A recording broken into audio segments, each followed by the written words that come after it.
I own myself. The same is true of every other person on the planet. You don't own me. Your politician masters don't own me. I have no obligation to obey the arbitrary garbage that they call law. And I have no obligation to put up with it when you unthinkingly come to be a thug to force the politician's will on me. Now, you probably got that badge and joined up, I don't care what level or what agency, thinking that you would be a force for law and order. And for that, I commend you. You thought you were doing the right thing. Turns out you were wrong. You're not the good guy.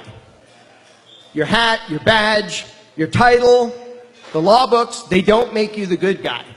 Because morality doesn't change just because politicians scribble something on paper.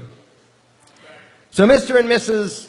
DEA agent, IRS, ATF, CIA, DHS, TSA, the rest of them, you are the bad guys. And the future is going to look back, the people of the future are going to look back now, and they will recognize you as the bad guys. Just as we look back at Nazi Germany and everybody says, how on earth could those people have just followed those orders? The future is going to look back at you, Mr. and Mrs. Federal or state cop, and say, why on earth did they keep doing these things to innocent people just because they were told to? So you have two choices, Mr. and Mrs. Fascist.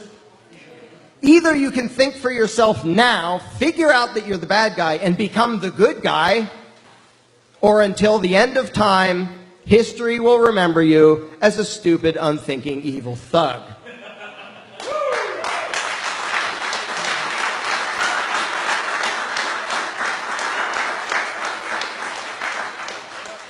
Now, Mr. and Mrs. Fascist, I want you to consider one thing when you're trying to decide who's the good guy. Do you see anybody here having shootouts and blowing stuff up, raiding people with their SWAT gear? We say things. We express ideas. You spy on us. You invade houses. You put on your SWAT team and act like fascists. Who do you think that kind of hints is the good guy here? We say words and you violently attack us for it. And you call us terrorists. Who do you actually think is the good guy? At what point are you going to think outside the box enough to realize that your profession can be described as initiating violence against innocent people because politicians told you to? You are not law enforcers, you are politician mercenaries, and that's all. Here's the scary part, Mr. and Mrs. Fascist. You know what I want to have happen to you? I want you to put down your badge and join humanity. Here's the ironic part. While you're out there doing your thuggery, the people here, we don't want to enforce our will on you. We don't want you to spend your money on things we want. We don't want to force you to make choices that we want you to make. We want you to be free. You're attacking us because we want you to be free. How messed up is that? And you have the chance to be free. Because you, with the badge and the gun, you are the only thing making us unfree. It's not the politicians. They're not kicking down people's doors. They're not enforcing their arbitrary, bogus lunacy. It's you with the guns and badges.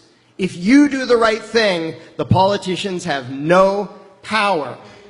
We want you to be free. You want us to be enslaved.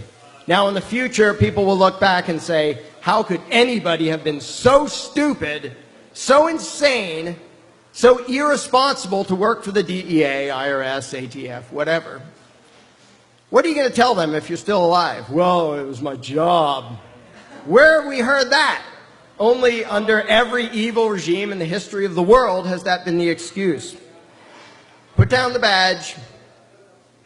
Get rid of the official title of authority. Start taking responsibility for your own actions. And we here will defend your freedom. What government does is start fights. What people here want is peaceful coexistence. Is that why you have to fear us and hate us and spy on us? Because we want peaceful coexistence? Look at yourself in the mirror. Can you really tell yourself that you're the good guy when you're spying on people who want to be left alone and want to leave other people alone. If that's who you view as evil, something is messed up in your head.